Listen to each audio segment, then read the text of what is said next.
Hello everyone and welcome back to Prestige Reef. As you've seen in a couple of my videos recently, I've been recreating some of my old review videos from around 2 years ago. You guys seem to love them and I like to give you what you want. Therefore today is the turn of my Nyos Quantum 220 protein skimmer. Like many of the review videos on YouTube regarding this skimmer, my initial thoughts were positive. However, as I've said before, very few people have actually created a second review video after using the product for a period of time. And after all, shouldn't everything work at the beginning? Therefore, this is my honest perspective of how it's fared in a real world scenario over the last 2 years. And trust me, there was one time where the quality really was tested to the extreme.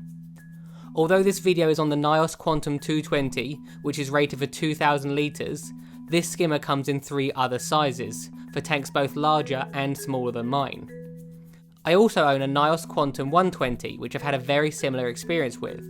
It's just smaller. I assume many of you have found this video because you're looking for a new skimmer, so we should probably start at the beginning. The general rule which I hear all the time when it comes to skimmers is that the bigger, the better. It is, however, slightly more complex than that. When it comes to selecting a skimmer, it's important to consider what your plans are with regards to stocking density. For example, if you have a 1,000 litre tank, but only one fish, and you fed just enough for that one fish, you probably don't need a massive skimmer. The quality of the skimmer is also just important as its size. To recognise a high quality skimmer, firstly you want to look at the materials which it's made of, but also you're looking for one which creates the smallest possible bubbles. Skimmers work essentially by waste products sticking to these tiny bubbles, which are then removed in the collection cup. The smaller the bubbles, the larger the total surface area, which means more waste can stick to them. The bubble should also completely fill the whole skimmer body, as skimmers which only produce a small amount of bubbles won't skim properly. Now that we've covered some of the main things to look out for, let's take a look at the Nyos Quantum 220. As you can see, it comes in a modern, sleekly designed box, and although the design of the packaging doesn't affect the operation of the products, I believe it reflects the quality of the company. Inside the box are 4 key components: the collection cup, bubble plate, needle wheel pump, and the skimmer body itself, along with 2 easy to understand guides to help you put them together. It took me literally 3 minutes without any tools, and even less DIY experience, so trust me, if I can do it, anyone can. Firstly, remove all the screws from the skimmer base. This can be done easily with a penny, or in my case, I just used a pair of scissors.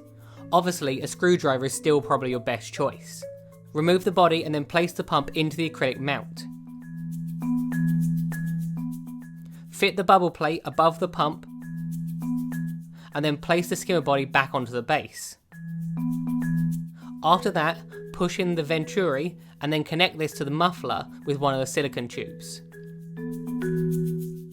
Replace the collection cup and you're done. As you can see, the developers also put some consideration into how it looks, as it's also aesthetically pleasing. The majority of the skimmer is made of thick, high quality acrylic, and the screws are made of pure titanium, which is essential as they won't rust in salt water. The quality of my skimmer was really put to the test, as one time while I was away from the tank, my tank sitters accidentally turned up the dial on my Reef reactor. It then filled my skimmer chamber with Reef, which naturally the pump started to suck in. Eventually it had pulled in so much that the pump jammed and wouldn't move at all. I thought that was it for the skimmer, however once the pump was cleaned and Reef had been removed, it started working again as if it hadn't happened. This was over a year ago now, and I haven't seen any long-term negative effects from that event. If it can survive that, it can survive most things. When it comes to installing the skimmer, place it in the desired location in your sump, with the water level at approximately 22 centimeters or 8.6 inches. The first thing I remember noticing was that the skimmer was so much quieter than my previous one. I had heard about the silent reputation of this skimmer, and that was the main reason which I ended up getting one.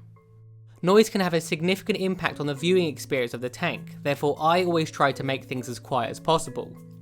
Many long-term hobbyists like myself can usually tell almost as much about their tank by listening to it as they can by looking at it.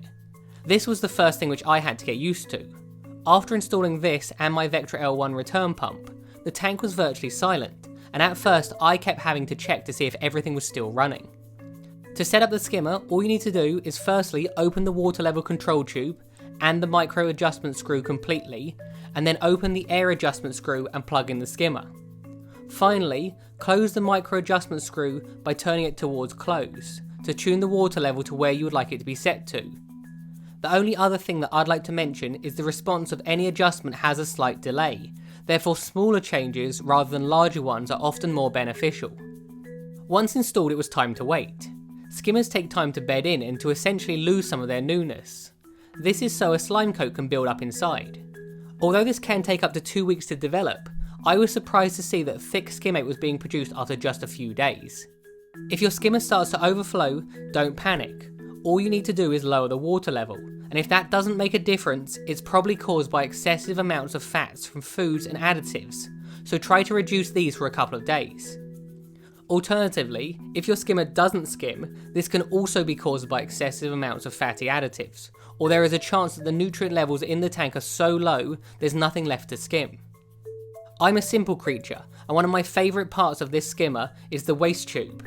This allows me to empty the skimmer cup mid-week without having to remove the whole cup. To briefly sum up, this skimmer is built to last and virtually silent, therefore it is a product which I would recommend to someone considering a new skimmer. I hope you enjoy watching my video. Please feel free to comment below if you have any questions.